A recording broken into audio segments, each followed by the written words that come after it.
송영길 소나무당 대표 모시고 민주당의 현안과 그리고 다가오는 지방선거와 보궐선거에서의 출마 의지, 합당 등에 대해서 한번 얘기 나눠보겠습니다. 대표님 오랜만에 뵙습니다. 네, 안녕하십니까. 네, 새해 복 많이 받으십시오. 새해 복 많이 받으십시오. 요즘 근황은 어떻습니까? 이게 참 지루합니다. 이게 재판을 기다린다는 게. 그렇죠. 윤석열 씨가 검찰에 한번 기소를 해놓으면 대법원에가 무죄를 받더라도 한 3년 동안 이 검사들과 씨름하다 보면 인생이 망가진다 이런 표현을 썼는데 본인도 그것을 아마 실감하고 있을 것입니다. 저도 마찬가지고 벌써 한 3년 동안 지루한 싸움을 하고 있습니다. 지금 보석 상황이신 거죠? 그렇습니다. 이제 1심 판결에 일부 무죄, 일부 유죄가 나와서 네.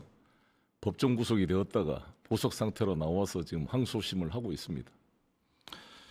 많이 힘드셨을 것 같은데. 네, 지금도 힘듭니다. 당의 대표이자 또 아무래도 친정인 민주당을 얘기를 네. 안 할 수가 없습니다. 그렇습니다. 친정인 민주당이 지금 여러 가지 곤혹스러운 상황에 네. 처해 있습니다. 네, 당청 간에 좀 이견이 사실상 좀 노정이 됐었고, 그 다음에 강선 의원을 비롯해서 이제 김병기 전 원내대표 사퇴를 했죠. 그 다음에 이해운 후보 지명자까지 대부분 이제 보좌진으로부터 문제가 좀 촉발된 것이 있었습니다. 세 명 다 공통점이라고 네. 한다면. 근데 이제 과거 민주화 운동을 하셨지 않습니까? 운동권 선후배들끼리 있을 때는 그런 동제가 좀 끈끈했는데 지금 의원과 보좌진의 관계는 어떻습니까?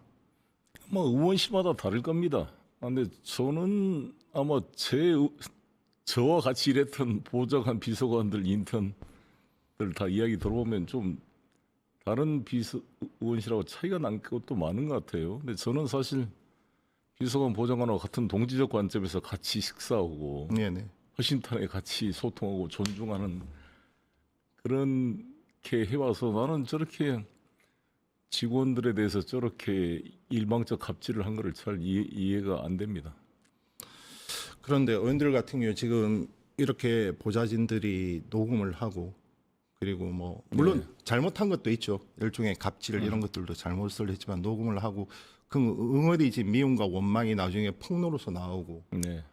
그래서 좀 더 대하는 것이 너무 사무적이지 되지 않을까 또는 서로 간의 신뢰가 아예 형성되지 않지 않을까 그렇죠.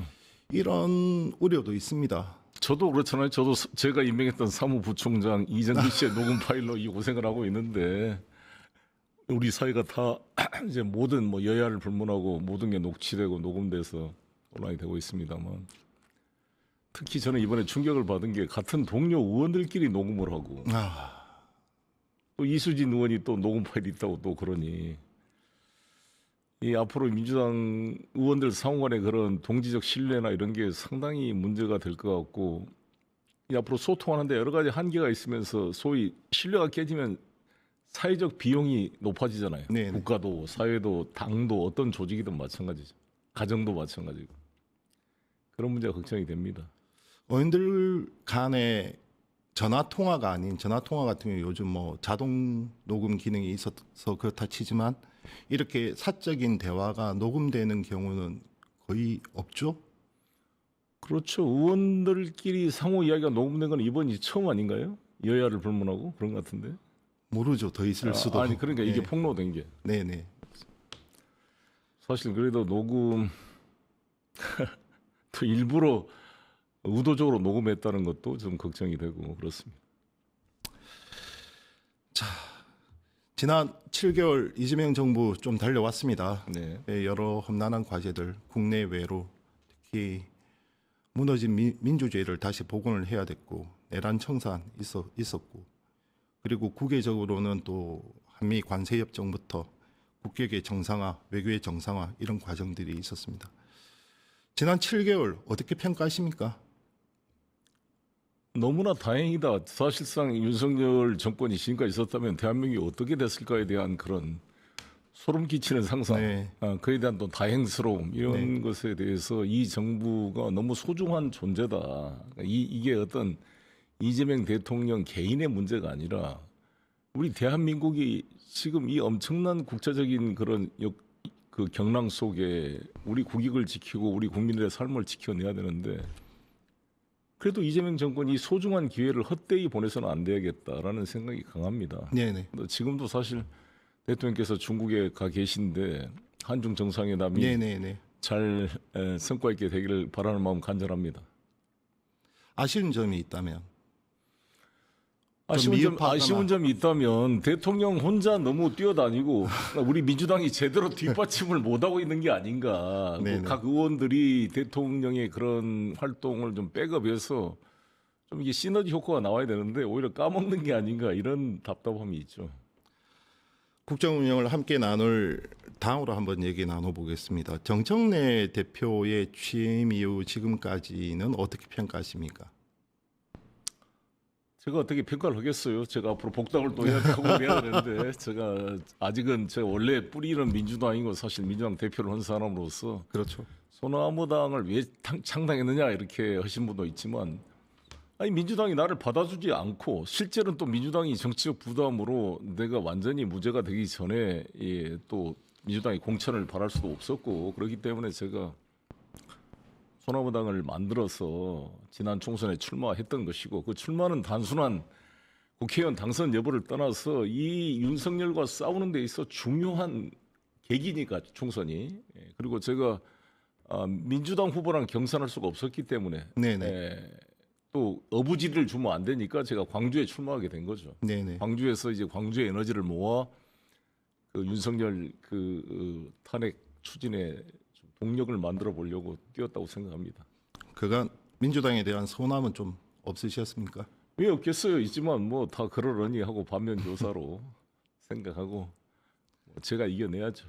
결국 뿌리 그리고 친정은 민주당입니다. 네. 복당 내지 합당은 하셔야 될 것 예, 같은데 그렇습니다. 예. 가능하면 지방선거 이전에 이루어졌으면 하는 바람이십니까? 그렇습니다. 아니 제가 지금 항소심 재판이 2월 말쯤 네. 안에 끝날 것 같으니까 네. 끝나면 바로 정청래 대표를 만나 상의하겠습니다. 그래서 지금 교감은 이루어지고 계십니까? 교감은 안 하고 있는 거죠. 이심은 지금 확신하시죠? 그렇습니다. 아무튼 최선을 다하고 있습니다. 낙관하시고 직접 출마 여부를 여쭙지 않을 수가 네, 없습니다. 네. 그 인천 계양에서만 5선을 지내셨어요. 네. 5선을 지내셨고 인천시장을 하셨고 또 민주당의 당 대표를 하셨고 이재명 대표가 이재명 대표가 그 윤석열 씨에게 패배할 당시 이제 민주당 대표이기도 하셨습니다. 인천 계양을에 다시 돌아가시는지 또 지금 청와대에서는 아시겠지만 이재명 대통령의 또 측근으로 불리는 김남준 대변인이 출마 준비를 하고 있어서 그렇게 부딪히는 모양새가 좋지만은 않아 보인다 이런 의견도 있습니다. 솔직한 심정 좀 듣고 싶은데요. 아니, 제 문제가 결정이 안 돼서 그런 말이 나온 거겠죠. 근데 네네. 저는 이제 지난번 광주 KBC 방송에서 제가 광주시장이나 네네. 이런 지방자치단체 출마 안 한다고 말씀을 드렸던 이유는 제가 광주에 자주 이번에 행사 때 가니까 많은 또 네네, 소문이 네네, 나고 또 네. 광주 시민들께서 뭐 식당에 가도 만나면 광주시장 출마해 주라 그런 분위기가 많더라고요. 네네. 뭔가 이제 지역 발전을 위해 좀 중앙 정치에 경륜이 있는 분이 했으면 좋겠다는 아마 공감대가 있는 것 같아요. 그래서 내 의사를 분명히 빨리 표시해야겠다 싶어서 저는 지방자치단체 출마를 계획하고 있지 않고 네네. 국회로 돌아가겠습니다. 국회로 돌아가서 제 고향이었던 전남, 광주, 전라북도 이 호남권 발전에 대한 역할을 좀 더 열심히 하겠다 이런 말씀을 드렸습니다.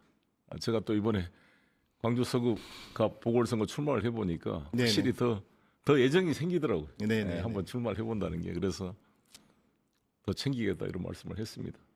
근데 제가 이제 국회로 돌아오고자 하는 이유는 지금 제 개인의 정치적 프로그램도 있지만 그것보다 중요한 게 지금 이재명 정부를 옆에 도와야 되는데 네네. 지방자치단체로 가면 거기에 묶여서 다른 일을 할 수가 없고 국회로 돌아와야 정치, 외교, 안보 이런 모든 분야에 좀 이재명 정부를 좀 지근거리에서 뒷받침할 수 있을 것이다 이렇게 생각합니다.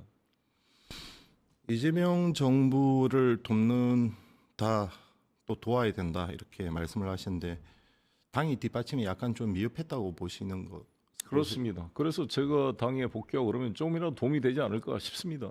예. 바람 또는 미흡한 점 이거는 좀 말씀을 아무래도 선배 의원으로서 해주시면 아니 당연히 당장 지금 이재명 대통령께서 지금 방중을 했잖아요. 이 네네. 8년 만에 지금 국빈 9년 방문이 만에, 네네. 얼마나 중요한 행사입니까?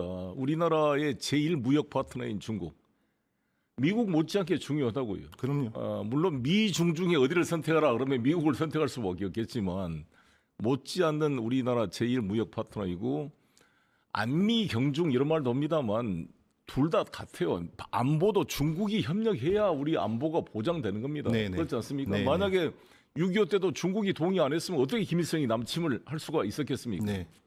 75년도에 베트남이 공산화됐을 때 김일성이 남침 시도 의혹이 있었다는 거 아닙니까? 그때 중국 지도부가 반대해서 못했다는 게 조선일보에서도 상세히 보도가 된 바 있습니다. 마찬가지로 우리 경제뿐만 아니라 안보에 있어서도 중국과의 협력은 절대적으로 중요하고 그 어리석은 윤석열 정부가 괜히 중국과의 관계를 망가뜨려 놨는데 우리 이재명 대통령께서 지난 경주 11월 회담에 성공적으로 아이스 브레이킹 네네. 서로 농담도 하면서 친밀감을 형성했고 드디어 이번에 정상회담을 북경을 방문했습니다. 지난번에는 우리 문재인 대통령 갈 때는 꽁시위원이라고 차관보가 나왔어요. 네네. 이번에 장관급이 나왔잖아요. 네네. 그러니까 이 벌써 중국 내가 신문을 다 읽어보고 왔어요 오늘도. 중국 언론이 뭐라 그러냐? 새해 벽두에 최초의 외국 정상을 이재명 대통령을 정해서 국빈 초청을 했다는 거죠. 이런 중요한 행사에 좀 우리 당이 좀 이걸 부각시키고 집중시켜주고 해야 되는데 맨 내부 문제로 이렇게 뉴스를 소비하고 있어서 안타까운 생각이 큽니다. 그게 아무래도 청와대로서도 또 대통령으로서도 좀 서운함이 있지 않을까 분명히 그런 것 그렇게 같습니다. 생각을 합니다. 외교에 대해서 특히 북방 외교에 대해서는 상당히 전문가시잖아요. 네. 그러면 주제 오늘 그 계획된 주제는 아니지만 오늘 한중 정상회담 어떻게 전망을 하시는지 중국 같은 경우 지금 하나의 중국 양안 문제가 있으니까 또 거기에 대한 원칙은 우리가 분명히 천명을 했고 다만 이제 무력을 통한 현상 변화 이것에는 이제 동의하지 않는다. 지금 중일 갈등 문제도 상당히 심각합니다. 때문에 그렇습니다. 어찌 보면 역설적이게도 그것이 우리의 포지셔닝을 좀 강화할 수 있는 측면이 있지 않나 이렇게 생각을 하는데 한중 정상회담 좀 어떻게 전망하십니까? 이 실용 외교, 국익 기조 이 기조가 이어지기에는 힘의 역학관계 또한 분명하기 때문에 한번 외교 전문가로서 저는 이제 이불변 응만변이라는 표현을 제가 올해 5.18 묘지 참배하면서 방명록에 썼습니다. 네네 이게 호치민이 썼다는 말인데 네네. 중국인들도 잘 알고 있는 이불변, 불변의 가치로 응만변, 만 가지 변화에 대응하자 이런 취지입니다. 나는 이것을 덩샤오핑의 그 개혁 개방, 흑묘백묘론과 연결시켜보고 이거를 이재명 대통령의 실용 외교와 연결을 시켜봅니다. 왜 지금 이재명 대통령 실용 외교가 중요하냐면 지금 2차 대전 이후에 이 세계 질서를 유지했던 대서양 동맹이 지금 깨지고 있잖아요. 네네 유럽과 미국의 동맹이 금이 가고 우리 한국과 일본, 미국의 동맹도 성격이 변화되면서 완전히 지금 돈로주의라 그러잖아요. 네네. 1823년도에 먼로 대통령이 유럽 문제에 개입하지 않고 아메리카는 우리가 하고 너희들은 간섭하지 마라. 네네. 이거를 지금 도널드 트럼프가 다시 하고 있다 그래서 돈로주의라는 말이 나오고 있습니다. 근데 공교롭게 어제 베네수엘라를 침략해서 마두로를 체포하는 정말 국제 법 질서를 완전히 망가뜨려 버리는 이런 일방적인 충격적이었습니다. 이런 일이 벌어졌습니다. 거의 뭐 완전 힘에 의한 정치가 돼버렸고 이런 속에서 중국 방문은 상당히 의미가 크다고 봅니다. 네네. 또 북한이 미사일 발사를 했고 그래서 한중 간의 전략적 협력이나 사고가 매우 중요한 시기에 저는 이재명 대통령께서 대단한 내공을 가지고 있고 철학이 있기 때문에 시진핑 주석과 잘 이렇게 조화가 될 것이다. 저는 기대를 많이 하고 있습니다. 당장 이제 우리 간에 서로 한국 국민들의 그런 혐한 일부 분위기를 좀 최소화시키는데 아마 한류 개방 같은 실질적 네네. 조치가 좀 있으면서 그런 문화적인 교류가 좀 강화될 필요가 있겠다. 그런 성과가 나오지 않을까 기대를 합니다. 남북 관계 문제를 또 논의 테이블에 안 올릴 수가 없지 않습니까? 그렇습니다. 우리가 가장 요구해야 될 것은 무엇으로 보십니까? 남북 관계? 네네네. 지금 이재명 대통령께서 바늘 구멍 하나도 없다라는 정도로 지금 모든 이 대화 채널이 다 완벽하게 단절된 상태입니다. 네네네. 그래서 이거를 돌파하는 데는 중국과 러시아의 그런 협력이 필요하다고 봅니다. 그와 동시에 저는 중국 러시아 협력과 동시에 우리 한미 간의 문제가 해결돼야죠. 그래서 저는 북미 간의 그 정상회담이 올해 안에 이루어질 수 있도록 뒷받침하고 분위기를 만드는 게 중요하다고 봅니다. 그와 관련돼서 우리가 필요한 게 지금 김정은의 적대적 투기 국가론에 대해서 어떻게 대응할 것인가. 우리 한미 연합 훈련을 어떻게 규모를 축소하거나 간헐적으로 해서 관계를 바꿔나갈 것인가. 지금까지 우리가 한미 연합 훈련은 북한을 침략하는 게 아니라 방어적 훈련이라고 다 이야기를 했잖아요. 네네. 근데 오늘 북한 성명을 보십시오. 이 마두로를 체포한 걸 보면서 미국이 침략하잖아요. 남의 나라를 그냥 주권 국가를 자신 나라 법을 집행한다면 아니 뭐 마두로가 미국 국민입니까? 외국 나라 한 주권 국가의 대표를 미국 국내 법 집행으로 그냥 체포를 해버린다고 가서 총을 들고 와가지고 모든 국제법 질서가 무너지는 거예요. 그래서 이걸 보면서 북한이 어떻게 핵을 포기할 수 있겠어요? 맞습니다. 이란 폭격한 걸 봐도 마찬가지고. 그러니까 미국이 우리는 한미 연합 훈련은 절대 방어적 훈련이고 침략 의도가 없다. 아무리 이야기해도 북한 입장에서는 안보 위협을 느낄 수밖에 없는 거죠. 이 문제를 어떻게 해소해 줄 것이냐. 이러한 문제에 대한 근본적 해결이 없이 계속 남북관계 잘해보자 그래도 북한이 이제 더 이상 그런 말 성찬은 문재인 때로 충분하다. 더 안 하겠다 이런 거 아니겠습니까? 때문에 트럼프라면 탑다운 방식이 다시 좀 가능성이 있지 않겠느냐. 그렇습니다. 그렇죠. 그렇게도 보입니다. 지금 북한 같은 경우는 워낙 이제 중국의 영향력이 크지 않습니까? 그런데 이제 러시아 우크라이나 전쟁을 통해서 또 그 전쟁에 참전하면서 러시아의 관계도 상당히 확대가 됐습니다. 그래서 그렇습니다. 양쪽 사이에서 자기 이해를 추구하는 것 같고, 그리고 중국과 러시아는 자신의 영향력이 조금이라도 좀 축소되는 것에 대해서는 반감을 가지지 않겠습니까? 북미 정상회담을 가진다면 중국과 러시아의 입장은 어떨 걸로 보이십니까? 북미 정상회담과 러시아 우크라이나의 그런 휴전 네네. 전쟁에 대한 종전 합의가 같이 연계돼 있다고 봅니다. 그래서 미국과 러시아가 우크라이나 종전 문제를 이 올 상반기 안에 나는 처리될 걸로 기대를 합니다. 네. 되면 그와 동시에 북미 관계도 분위기가 만들어지게 될 것이고 우리 남북 관계도 그런 돌파구를 찾아볼 수 있을 것이다. 그래서 지금 저는 중요한 것은 러시아가 우리나라한테 매우 중요합니다.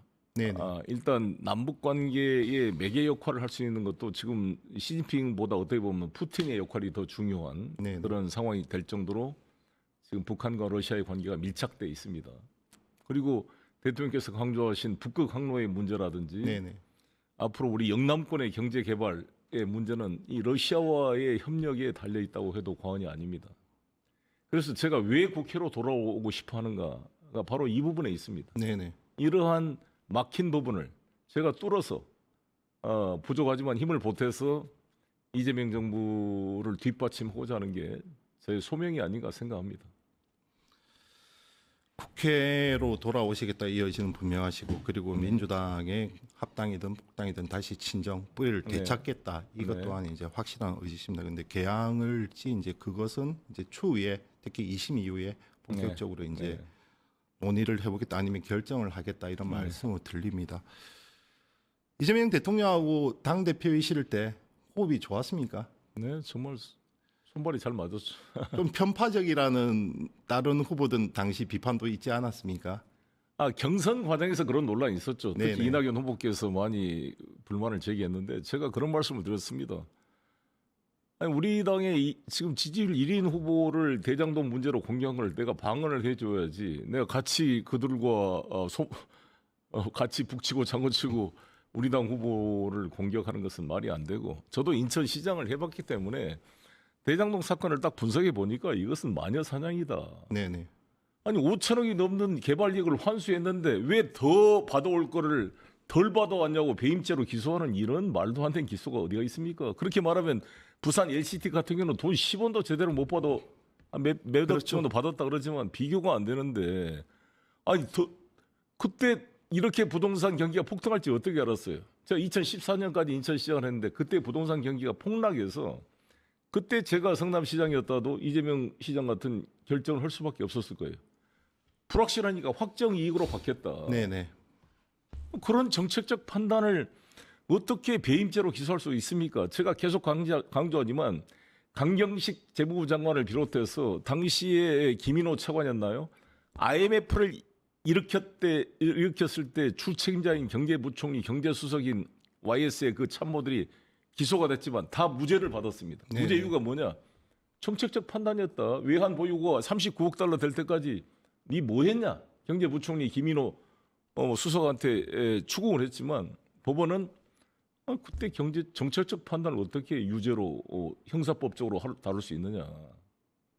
이번 원전 문제도 마찬가지잖아요. 뭐 월성 원전 다 윤석열이 기소했지만 정책적 판단은 사법 대상이 아니다라고 다 네네. 무죄가 나왔습니다. 네네. 마찬가지로 대장동 사건도 네. 개인적으로 이재명 후보가 무슨 돈 받은 게 있으면 모르지만 하나도 안 나왔잖아요. 그러니까 이런 마녀 사냥을 하고 있는 행위에 왜 우리 당 후보인 이낙연 후보나 그쪽 측에서 같이 부하내동해서 그 내부 공격을 하냐고요. 근데 이것을 단호하게 막았기 때문에 제가 괜히 편파적이라는 비판을 받았지만 이낙연 후보가 1등이었어도 그랬을 거예요. 만약 이낙연 후보를 가지고 라임 사태부터 해서 옵티머스부터 시작해서 자기 부인 그림 판 거부터 지금 자기 동생 거기 무슨 회사입니까 거기? 그래서 이낙연 후보가 그런데 지금 다 만약에 이재명 후보처럼 조중동이 집중 의혹을 만들었으면 똑같이 되지 않겠습니까? 더 이상 정치적으로 등장하지 못하는 그런 결론이 이어졌지 않습니까? 그래서 그 부분은 그렇고 네. 지금 이해운 장관 문제도 그렇고 민주당이 이제 외연 확대를 한단 말이죠. 민주당이 아니죠. 정부 차원에서 약간 능력주의 네. 그리고 통합, 실용 이런 이제 인사 배경에 대해서 이렇게 설명을 했는데 아무래도 이제 외연 확대라는 것은 솔직히 선거나 또는 이제 정치적으로는 자기 내부가 결속이 돼 있을 때 가능한 거지 않습니까? 네, 네. 지금 이렇게 외연 확대하는 것에 대해서 민주당 내에서 좀 강성 지지자들 중심으로는 좀 반론도 제기됩니다. 다른 건 몰라도 내란을 옹호하고 그리고 탄핵을 반대한 사람과 어떻게 할 수가 있느냐. 이 인사는 좀 어떻게 보셨는지. 글쎄 제가 지금 지근거리에서 같이 상의한 사안이 아니기 때문에 네. 밖에서 이렇게 평가할 수밖에 없는데 아마 이재명 대통령께서 대선 전에 이런 말씀을 했어요. 민주당이 보수까지 포용하겠다. 왜냐하면 국민의힘이 이 장동혁 체제 가면서 윤어게인으로 완전히 보수의 가치도 다 배신하고 이 쿠데타 세력을 옹호하는 이러한 스탠스로 완전히 너무 가버렸기 때문에 그 합리적 보수가 갈 곳을 잃었거든요. 이 부분을 포용해서 우리 사회의 건강한 보수와 건강한 진보의 통합을 이뤄보고자 하는 이런 큰 그림 속에서 나온 게 아니냐 이렇게 이해를 하고 있습니다. 그러나 그러려면 사실 유승민이나 조경태처럼 이렇게 내란 사태를 분명히 잘못이라고 규정한 네네. 이런 세력과 연합을 해야지. 이해우는 그걸 막 찬성하고 윤어게인 그런 흐름에 동조했던 사람인데 이게 말이 되느냐 이런 이제 비판이 제기될 수 있다고 봅니다. 근데 이제 문제는 이해운 씨가 직접 공개적으로 완벽하게 잘못했다고 반성을 함으로써 뭔가 이 내란 옹호 세력에 지금 끌려가고 있는 이 보수 세력들한테 새로운 좀 충격을 주고자 하는 면이 있는 게 아닌가 이런 생각이 듭니다. 지금 보수 세력이 있다고 보십니까? 있는데 지금 보수 세력이 지금 망가지고 무너져서 건강한 보수를 재건해야 되는 거죠. 그러니까 조갑재 씨나 정규재 같은 분들이 안타깝게 외치고 있는 게 맞습니다. 이거는 완전히 보수를 다 배신한 행위고 김상욱 의원이 그렇게 외쳤던 거잖아요. 보수라는 것은 지켜야 될 가치를 지킨다는 보수 아닙니까? 그럼 지켜야 될 가치가 뭐냐? 그게 헌정 질서 아니에요? 민주주의, 법치주의, 언론의 자유 같은. 근데 그거를 총을 들고 자기 동료 국회를 침탈하는 행위는 헌정사에 처음 있어요. 있은 일입니다. 그러니까 제가 전두환, 박정희도 쿠데타를 했지만 국회를 외곽에서 봉쇄 정도 했지 총을 들고 국회 본회의장에 유리창을 깨고 들어오는 거는 전두환 박정희도 안 했던 일인데 네. 이걸 보고 이걸 옹호한다면 그거는 진짜 정당 해산을 시켜야 돼. 대한민국 헌정 체제에서 국가의 보호를 받으면서 정치 활동을 할 자격이 없는 것입니다. 그런데 그거를 그런 체제가 장동혁 체제가 유지되고 있는 것은 심각한 문제인 거죠. 그래서 빨리 새로운 보수가 재건되기 위한 어떤 메시지를 주고 있다 저는 이렇게 생각합니다.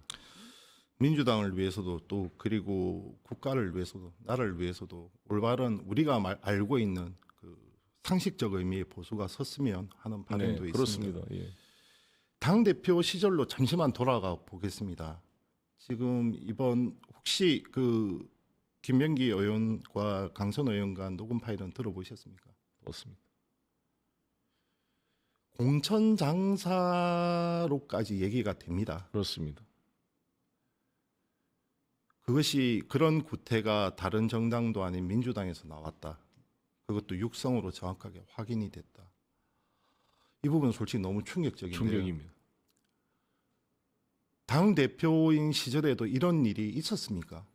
제가 있는 동안에 이런 일이 없었죠. 모르죠. 이게 이렇게 수면에 나온 게 없었으니까. 그런데 대체적으로 이거는 주로 국민의힘 쪽에서 이런 관행이 있었다라고 간간히 들려왔던 것이고, 특히 영남 지역에. 그래 따지면 민주당은 호남 지역에서 이런 일이 없다고 자신할 수 없지 않습니까? 그렇죠. 그런 일이 있을 수가 있죠, 당연히.